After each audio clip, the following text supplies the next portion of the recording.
My name is Androcles del Corral. I'm from Venezuela, yes.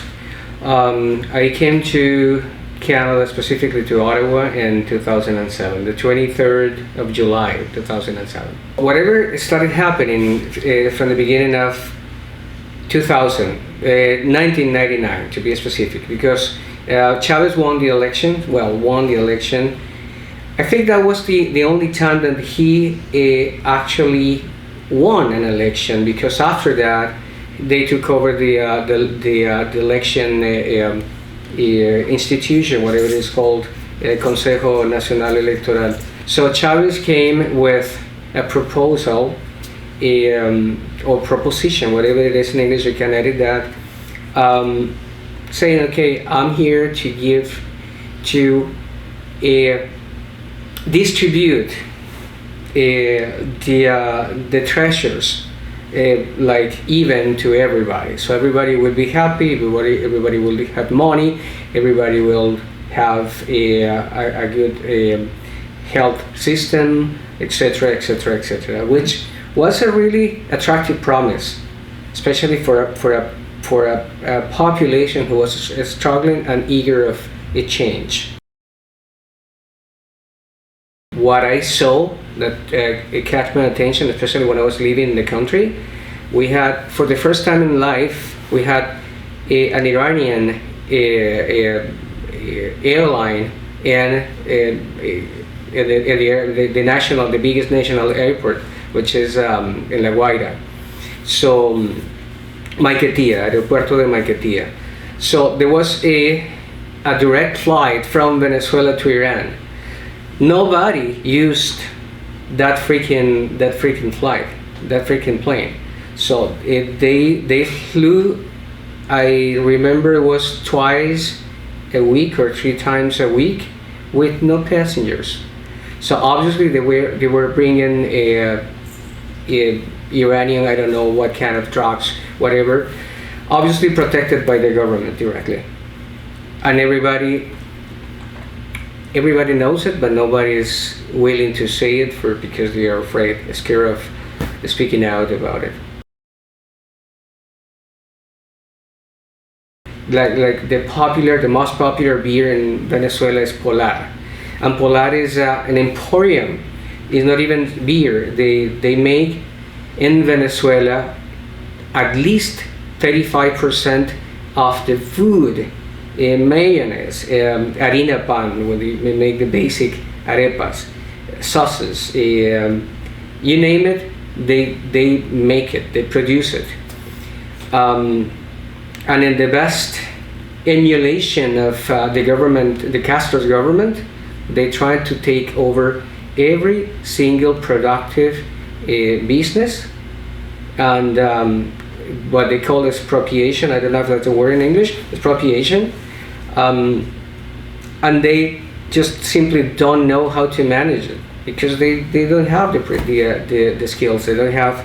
There are people who just simply, because you're a friend of mine and I'm in the government and in the power, I'm gonna give you this, just manage it and destroy it.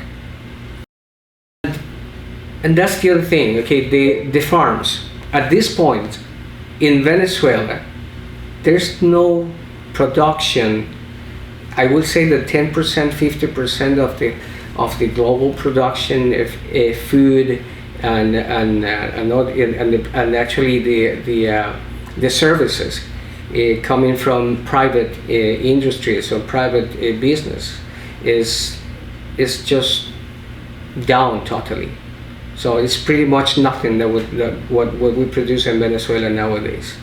Even the oil, we dropped almost 2 million barrels since the government took over PDVSA back in 2002.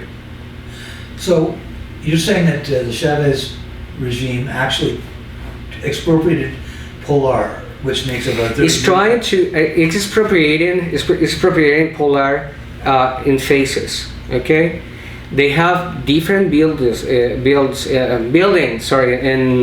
they have. Let me repeat that. They have different buildings over the country. Okay, in certain strategic cities.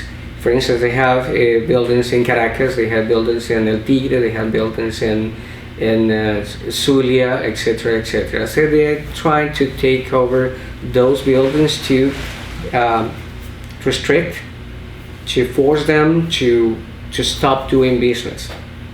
That's what they're trying to do. Besides that, they expropriated big chains of supermarkets. I don't know if you're familiar with Promasa. Promasa was one of the competitor of harina pan, aceite, oil. I mean cooking oil. Almost everything was taken by the government already. Exactly, but they started a long time ago. Chavez was alive when they started to take the farms physically, to go and invade the farms and conquer the farms, and then, so I don't give you any money for this. This is now owned by the government. They started with the farms. That was the first target. There was backwards, but they started from that route until they get to the most consolidated businesses. So when the government told the farmers to give up the food, were they talking about their own government-owned farms, or were they talking about the few private? They were talking about the own government, and what the main goal of them was just expropriate and then give them to the people, the pueblo, which didn't happen. Or if that happened in certain isolated cases, these guys, I mean, the people who were taking over those lands, obviously didn't have the funds, the money, the resources to make that land productive anymore. Or the desire, quite often. Exactly. My brother was kidnapped. So what was your brother? He was living on a farm, working or own? No, he was actually spending a weekend. In the farm. And then who kidnapped him? A gang of 8 guys or something like that. They came fully armed. But were they Chavistas or? They were Chavistas. Ah, okay. So this is important. So your brother was spending a weekend on a farm. On a farm. Uh-huh. Like as a tourist thing, kind of thing, or? That was my parents' farm. Okay. And then when they died, we just took it. Okay. Inherited. And so a group of 8 fully armed Chavistas, red-shirted, armed folks, probably with AKs, show up and they kidnap him and they ransom him, or? No, they were threatening my brother. So you have to leave. You have to leave. Basically, that was what they wanted to accomplish with that visit that Saturday. So they wanted to intimidate him into giving up his property. Exactly. And so did he? Yes, of course. Like I said before, now later on, a Chavista with money bought the land, and of course paid way less than they're worth it. You know that's the trick. So it forces you to sell me your property, and they're gonna pay you, I don't know, whatever they want to pay you, but give me the chance to do it, because I'm Chavista, I'm in the power, I'm the guy who will take this because I like it. That's the way it works in the communism. So recently there's been food riots where people have been trampled to death when just regular folks are going in and looting grocery stores here and there. I'm wondering if you happen to know from talking to anybody back home, where are people getting food from? That's a good thing. We got to the point that if the big trucks that transport food, they could just what's called in English when you interrupt the transit of a vehicle in an open road. It's carjacking, truckjacking. Truckjacking. It's like a truckjacking. That's what people are doing in Venezuela. And of course, they can go at 3 in the morning to start a queue in front of a supermarket to get one chicken, probably, or basic things. Paper toilet, toothpaste. And how long would you have to queue for this? How long would you have to line up? Sometimes from 3 in the morning to 6 or 5 in the afternoon the following day. There must be a staggering amount of corruption and black market. Indeed. Can you describe that a bit, please? Yes, what happens is the lower levels in the companies, so you have a big company, you have people who dispatches, you have the guy who drives the truck, etc. So they just make arrangement with people who take that specific what is called sorry, cuando me va el inglés. Yeah. These people who make business with the lower levels of the companies, with the truck drivers, with people who takes care of the main doors, etc., and then overnight, this what they call bachaquero. The ants. The ants carry the food 3 times, 4 times it's or more times its weight. So they call it big ants, like bachaqueros, is because they transport the good is the word that I was looking for. They transport the good from the door of the factory or from the truck, and then they sell it overly priced to people who need it. So something that can cost, for instance, 200 bolivars, 300 bolivars, could be sold 3, 4, 5, 6 times its price. So 1,000 to 2,000. 2,000, 3, yeah, easily. And that's the way that people can find something like powdered milk, liquid milk, hygiene product items like deodorant and shampoo and soap and all the stuff. That's the way they're able to find it. Medicines. People dying from cancer, people dying from stupid infections that can be cured with antibiotics. We don't find they don't find antibiotics in the pharmacies. They don't find basic medicine like fever pills or painkillers. It's not found. If you have a friend outside the country, you call that friend, change batteries. People are just stopping the cars, they cannot drive anymore because they don't find batteries.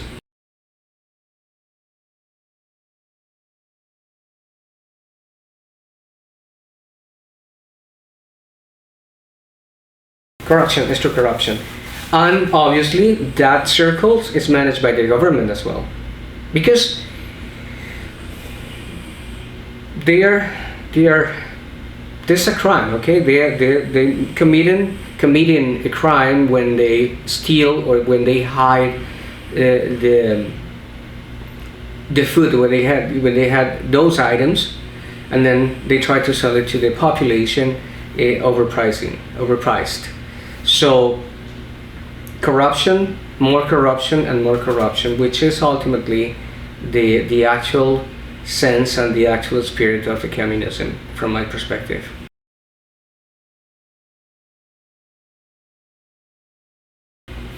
The medicines, like I said before, hospital, crime.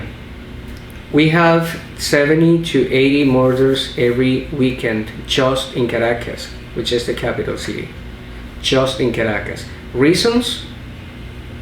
Sometimes nothing. Your shoes, your cell phone, your ring.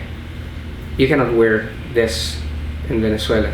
My wedding ring, I cannot wear it in Venezuela. If I to be a little bit more explicit, it's like a Russian roulette. When you go outside when you go to work and you get into your car and you go to work, if you come back in one piece, at the end of the day, you're lucky. That's what's happening in Venezuela, and that's part of the same germ. It's part of the same problem. It's part of the same source or root. It's the government, what they call government, which is 3, 4, 5 guys. I mean, making richer and richer and richer every day with this. The government is trying to make a lobby worldwide, including Canada. Okay, they're trying to sell the sense and the image that everything is going well in the country, that we're gonna be an overdeveloped country in 5 years, that nobody's suffering in Venezuela, that nobody's starving in Venezuela, and that everybody has a decent job. It's not the truth. It's not the truth. And it's pretty sad, because the reason why I'm here today and the reason why I'm in this country, which I love, by the way, is because I needed to go away to run from the regime, because I was persecuted, because my family was prosecuted as well because of my beliefs. You don't have the freedom of speech. You don't have the freedom of even think or express what you want to express, because you can get killed. You can go to jail. You can just be in the street because they take over whatever you have, whatever you possess. Can I ask what beliefs? Like why were they being persecuted and prosecuted?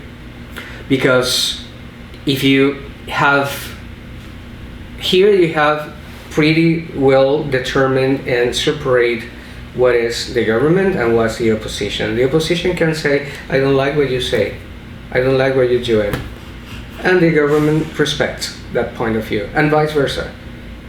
In Venezuela, if you oppose the government, you are a target, and they're gonna go after you. If you express that freely or openly, not freely, obviously freely it cannot be expressed, but if you openly express what you think against the government, you're a target.